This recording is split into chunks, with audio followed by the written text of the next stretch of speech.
Football বিশ্বকাপ মানেই দর্শকদের মাঝে নতুন এক উন্মাদনা। এই মহারণের এখনো প্রায় ৮ মাস বাকি। ঐতিহ্যবাহী এই টুর্নামেন্টকে সামনে থেকে উপভোগ করার জন্য অধীর আগ্রহে অপেক্ষা করছে ফুটবল প্রেমীরা। তাদের আগ্রহে নতুন করে রং লাগিয়েছে এডিডাস।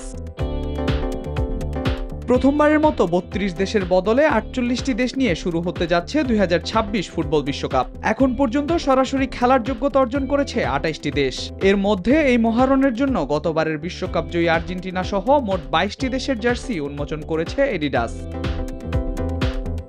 আর্জেন্টিনার ঐতিহ্যবাহী ৩টি রঙের আকাশি, সাদা, নীলের ডোরাকাটা নকশা ফুটিয়ে তুলেছে এডিডাস, যা অনুপ্রাণিত ১৯৭৮ যুক্তরাষ্ট্রের ১ নম্বর জিম চেইন গোল্ডস জিম এখন আবারও বাংলাদেশে বসুন্ধরা আবাসিক এলাকা ও বসুন্ধরা সিটি শপিং মলে ১৯৮৬ ও ২০২২ বিশ্বকাপ জয়ের জার্সি থেকে।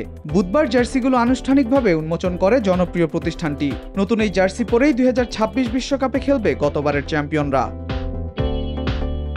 মজার বিষয় হলো, মেসিদের এই জার্সির ডিজাইনে ব্রাজিলিয়ান ডিজাইনার সের্জিও মারেকোর ভূমিকা রয়েছে। তবে তিনি একাই এটি ডিজাইন করেননি, সাথে ছিলেন এডিডাসের আরও বেশ কজন ডিজাইনাররা।